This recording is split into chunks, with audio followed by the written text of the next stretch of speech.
हमारी नहीं सुनेगी तो 2024 के समय पे, चुनाव के टाइम पे हम रिजल्ट देंगे सरकार को।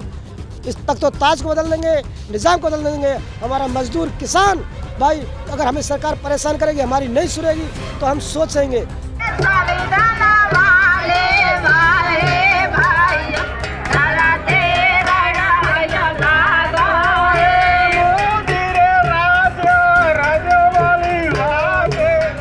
राजस्थान से हैं, पहले बिहार, कर्नाटक, 2-3 स्टेट आ चुके हैं। पूरा मतलब भारत का ये आंदोलन है। सभी स्टेट के लोग यहाँ पे अपना समय समय पे आते हैं और फिर वो हमने तय कर रखा है। मतलब नरेगा संघर्ष मोर्चा पूरे भारत का है। हमने तय कर रखा है कि 8-8 दिन सभी अलग अलग धरना देंगे। जैसे ही पूरा रोटेशन हो जाएगा तो वापस हमारा आना का नंबर होगा तो हम आएंगे। कितने दिनों तक आपका ये प्लान है? 100 दिन का तो प्लान किया, 100 दिन की नरेगा 100 दिन का प्लान किया है। 100 दिन तक तो ये आएगा, चलेगा। नमस्कार साथियों, अभी जैसे मैं मौजूद हूँ जंतर मंतर में, और यहाँ पर जंतर मंतर में आप आए दिन आंदोलनों के बारे में सुनते होंगे। और यहाँ पर पिछले 40 दिनों से नरेगा संघर्ष मोर्चा की तरफ से 40 दिनों से लगातार आंदोलन चल रहा है। अभी हाल ही फिलहाल मैंने जंतर मंतर की एक खूबसूरती देखी है। आपके यहाँ पे कांग्रेस का भी महारैली यहाँ पे हुई थी, उसके अलावा पूर्व सैनिक भी यहाँ पे आंदोलन कर रहे हैं। और इधर ये नरेगा संघर्ष मोर्चा जो ये भी पिछले 40 दिनों से लगातार नरेगा योजना जो है उसके तहत जो मजदूरी 8 घंटे जॉब करने के बाद केवल 200 रुपये उनको मजदूरी दी जाती है, उसको बढ़ाने के लिए ये लोग यहाँ पे लगातार आंदोलन कर रहे हैं। आप लोग कहाँ से आए हैं? बाड़मेर। मेरा नाम अनीता। बाड़मेर राजस्थान से? जी, बाड़मेर से, राजस्थान से हम लोग। तो ये पिछले 40 दिनों से धरना चल रहा है। इसमें हमारी सबसे बड़ी जो समस्या है ये NMS ऐप है। जी, ये NMS ऐप जी, ये ऐप है। इसमें ऑनलाइन हाजिरी नहीं होने के कारण, क्योंकि आपको पता है राजस्थान में, जैसे पश्चिमी राजस्थान में आप जाओ वहाँ पे धोरों वाला क्षेत्र है जहाँ पारा 50 डिग्री रहता है। वैसी परिस्थिति में मतलब आप ऑनलाइन नेटवर्क कहाँ मिलेगा, और नेटवर्क नहीं मिलता है तो महिलाएं वहाँ आती है कि आपका फ़ोटो अपलोड हो रहा है, लेकिन काम करने के बाद भी फ़ोटो अपलोड नहीं होता और पूरा दिन काम करती है और ऐसे करके 4-4-5 दिन चले जाते हैं। मजदूरी करते हैं उसके बाद भी उनको पैसा नहीं दिया जाता। हाँ, मतलब वो ऑनलाइन हाजिरी नहीं चढ़ रही। जब आपका अटेंडेंस ही नहीं लगेगा तो आपको पैसा कहाँ से मिलेगा? तो ये नेटवर्क के प्रॉब्लम के कारण वहाँ पे हो रहा है। पहले कैसे लगती थी अटेंडेंस? पहले ऑफलाइन था, मस्टोल में हाजिरी लगती थी। अब मस्टोल का वहाँ से हटा लिया, ऑनलाइन कर दिया। ऑनलाइन के कारण अब वहाँ की जो मजदूर महिलाएं, एकल महिलाएं जिनके छोटे छोटे बच्चे, विधवाएं हैं, वो वहाँ आती है काम को ये उम्मीद के साथ कि 2 वक्त की रोटी मिलेगी, लेकिन इस ऐप के कारण वहाँ ये सारी समस्या आ रही। तो हमारी नरेगा संघर्ष मोर्चा की डिमांड सबसे बड़ी है, इस ऐप को हटा ही दिया जाए। और ये जो ऐप है NMSS, ये केंद्र सरकार का है कि राज्य सरकार का? केंद्र सरकार का है ये सब। और हम 40 दिन से यहाँ परेशान हो रहे हैं, हमारी कोई सुनने नहीं आ रहा है। और हम कम से कम सैकड़ों लोग यहाँ पर 40 सामने जो है यहाँ पे पोस्टर लगा हुआ है 40वां दिन, और ये लोग डेली इसको चेंज करते हैं। बस दिन बदल जाते हैं परंतु इनका जो संघर्ष है वो नहीं बदल पा रहा है। और हमें खाना पीना भी यहाँ अच्छा नहीं मिल रहा है, बड़ी परेशानियाँ होती हैं। और फिर मात्र 200 रुपये, कम से कम 800 रुपये तो होनी चाहिए। आज एक 4th क्लास की नौकरी भी कम से कम 30-35 हज़ार रुपये मिलते हैं, तो हमें एक 800-700 रुपये भी नहीं मिले तो क्या है? गरीब आदमी क्या करेगा? मरेगा, भूखा मर रहा है। सभी लोग राजस्थान से आए हुए हैं कि और भी स्टेट के हैं? हम राजस्थान से, यहाँ पे पूरे भारत के अलग अलग प्रांतों से लोग आ रहे हैं। इससे पहले यूपी और बिहार के लोग थे, अभी राजस्थान से है, कल छत्तीसगढ़ से लोग आएंगे। तो सभी जगह से लोग आ रहे हैं। इस नरेगा ऐप को लेकर भी आ रहे हैं और नरेगा के संबंधी जितनी समस्याएं हैं उसको लेकर है। इसके साथ में इसका न्यूनतम मजदूरी भी बढ़ाना चाहिए, क्योंकि बहुत कम बढ़ा है। सरकारी कर्मचारियों की सैलरी तो बहुत बढ़ती जा रही है और उनकी दुनिया भर की छुट्टियाँ होती है। मजदूरों की ना छुट्टियाँ होती है, ना ही उनको पूरी पैसा मिलता है। तो मजदूर देश की मात्र एक सबसे बड़ी जरूरत है। अगर वो मजदूरी नहीं करेगा तो ये देश कैसे चलेगा? और आंदोलन को आप ही लीड कर रहे हैं? नहीं, इसमें पूरी नरेगा संघर्ष मोर्चा पूरा करता है इसको लीड। जी, धन्यवाद। और एक बात और है, जो हमारा ये बजट है हिंदुस्तान का, ये प्रति सालाना घटा रही है केंद्र सरकार, जिससे मजदूरों को 100 दिन की रोजगार की गारंटी है वो पूरी नहीं हो पा रही है। केवल अब जो बजट दिया है वो लिखा है 60,000 करोड़। वो हमारे 15,000 जॉब कार्ड हैं हिंदुस्तान में, तो उनको मजदूरी देने के लिए ये बजट पर्याप्त नहीं है। पिछला भी कुछ बकाया उसमें से वो भी कटेगा, करीब 50,000 करोड़ रुपए रह जाएगा, जिसमें हमें केवल 17 दिन रोजगार मिलेगा 1 साल में। पूरे साल में 365 दिन में 17 दिन का रोजगार मिलेगा इन रुपयों में जो बजट दिया है हिंदुस्तान सरकार ने। लेकिन गारंटी है 100 दिन का रोजगार देने के लिए। कैसे दे पाएंगे हमें 100 दिन का रोजगार, ये हमें दिख रहा है, नहीं दे पाएंगे। इस पैसे में केवल 17 दिन का रोजगार मिलेगा एक जॉब कार्ड पे। तो 17 दिन के रोजगार में हमारे बच्चों को हम क्या खिलाएंगे बाकी के दिनों में? 365 दिन में से हमारा ये भी विरोध है सरकार से, इस बजट को बढ़ाया जाए। ये हम केंद्र सरकार से निवेदन कर रहे हैं और हमारी सुने। हम तरह तरह के कार्यक्रम आयोजित करके नुक्कड़ नाटक करते हैं, कठपुतली से और गीत गानों के माध्यम से हम सरकार को सुनाना चाह रहे हैं। हमारी यहाँ पे आज कांग्रेस की महारैली हुई थी। कांग्रेस सरकार में ही मुख्य रूप से मनरेगा और नरेगा जो दोनों योजना इसको लेकर आया गया। तो आज कांग्रेस के किसी भी कार्यकर्ता ने आपके पास आए या कोई और नेता कोई आया हो इस दौरान? हमारे पास ना तो किसी पार्टी का आया है, हमारा पार्टी से कोई मतलब नहीं है, हमारा किसी राजनेता से मतलब है, केवल हमें तो हमारी मजदूरी से मतलब है। हमारे नरेगा में पूरे नहीं, कोई सपोर्ट करने के लिए भी नहीं आएगी हम आपके साथ? कोई नहीं आया, ना सरकार का नुमाइंदा है, ना विपक्ष से आया है, ना पक्ष से आया है। किसी भी पार्टी से हमारा कोई मतलब नहीं है। आए तो स्वागत है, नहीं आए तो कोई बात नहीं। हम हमारा काम कर रहे हैं, सरकार हमारी सुनेगी। अगर सरकार परेशान करेगी, हमारी नहीं सुनेगी, तो हम सोचेंगे, हम गली गली जाके, मोहल्ला मोहल्ला जाके, गांव गांव ढाणी जाके और ये सड़क को जगाएंगे। मजदूर किसान की सरकार नहीं सुन रही है। अगर हम इस तरह से बिठा सकते हैं निज़ाम को, तो हम उसको बदलना भी जानते हैं। ये हमारा संकल्प है, सरकार हमारी सुने। हम 100 आदमी यहाँ 100 दिन तक रहेंगे, ये हमारा प्रण है।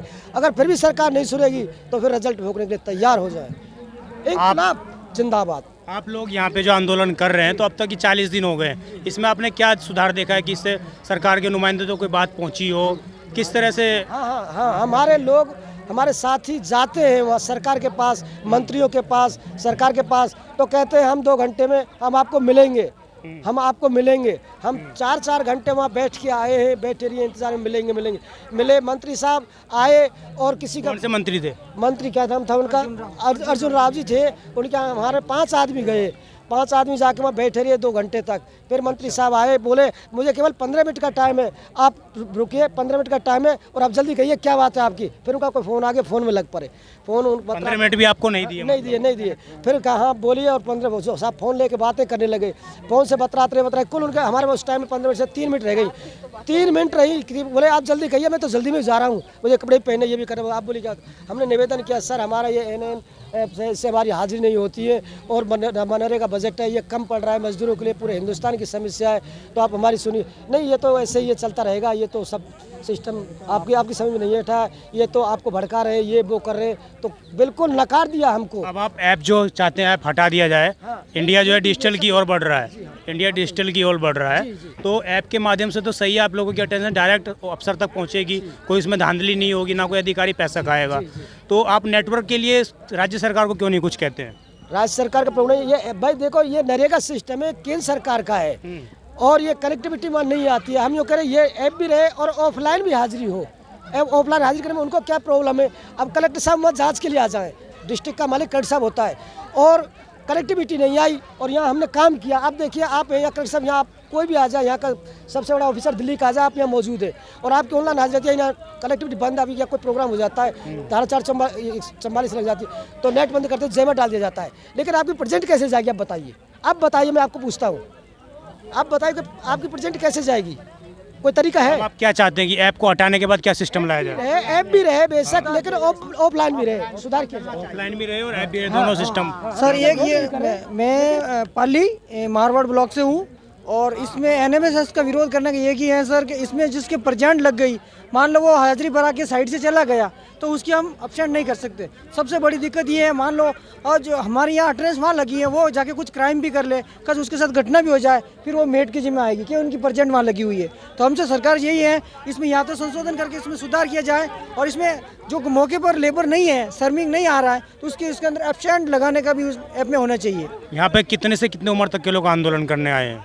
इसमें नरेगा 18 साल से ऊपर जो नरेगा में काम कर रहे हैं, 18 साल से लेकर 60-70 साल। यहाँ पे आप देख सकते हैं कि बालिकाएं भी काफ़ी मात्रा में बैठे हुए हैं और सभी लोग, महिलाएं, पुरुष, सभी उम्र के लोग यहाँ पे। 18 से ऊपर ही है, सब 18 से ऊपर है, सब 18 से ऊपर है। 18 से कम तो नरेगा में नहीं लग सकता है ना, तो 18 से सब ऊपर है। जो नरेगा में काम कर रहे हैं वही लेबर है, वही मजदूर है, वही मेट है। लोकल मीडिया या कोई नेशनल मीडिया आप लोगों को आवाज़ उठाने के लिए आई है? है ना, वैसे आज 40वां दिन धरना का है। डेली जो मीडिया वाले आते हैं वो अपने न्यूज़ बना के आगे भेज देते। कोई वैसा नहीं आया या नेता कोई भी नेता या मंत्री हमारे पास में नहीं आया है। और आप देखिए आज गारंटी योजना के जो कितने नियम हैं, लेकिन एक भी नियम का पालन नहीं हो रहा है सही ढंग से। जैसे कौन सा नियम का नहीं हो रहा है? 6 नंबर रसीद 6 नंबर रसीद नहीं देते हैं। जो वो रसीद मिलती है उससे हमारा जो भत्ता की वो है गारंटी, लेकिन वो कुछ भी नहीं मिलेगा अगर रसीद नहीं मिलेगी तो। 15 दिन के बाद में जैसे काम नहीं मिलता है तो उसका भत्ता मिलना चाहिए, लेकिन रसीद ही नहीं देंगे तो हमें फिर वो कहाँ से ये जो नरेगा की जो गाइडलाइन है इसमें है कि मजदूरों को काम करने के लिए 6 नंबर फॉर्म भरा जाता है। जो 6 नंबर फॉर्म है ना, वो प्रशासन क्या करते हैं, फॉर्म तो भर लेते हैं लेकिन मजदूरों को उनकी रसीद नहीं देते हैं। तो रसीद नहीं देने से वो बेरोजगारी भत्ते से वंचित रह जाते हैं। अगर उनको रसीद दिनांक और हस्ताक्षर सहित उनको प्राप्त हो जाती है तो उनको भत्ता पाने के लिए उनको पूरा हक है। तो वो प्रशासन ये चाहती है कि उनको रसीद देते ही नहीं है, ये केवल वो उनको फॉर्मेलिटी कर लेते हैं। हाँ, फॉर्म नंबर 6 भरवाया लेकिन मजदूरों को नहीं देती है। हमारी यही मांग है कि एक जो नरेगा के जो नियम है वो पूरे धरातल पर वास्तविक रूप से लागू हो।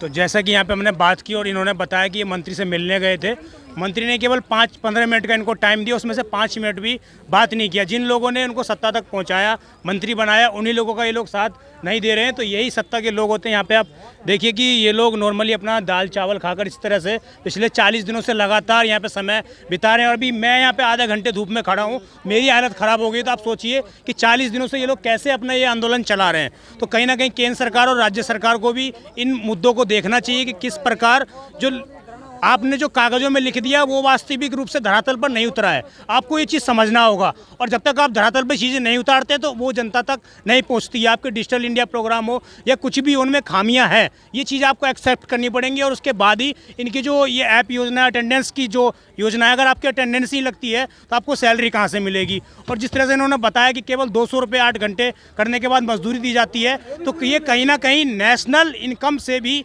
आप नीचे इनको दे रहे हैं।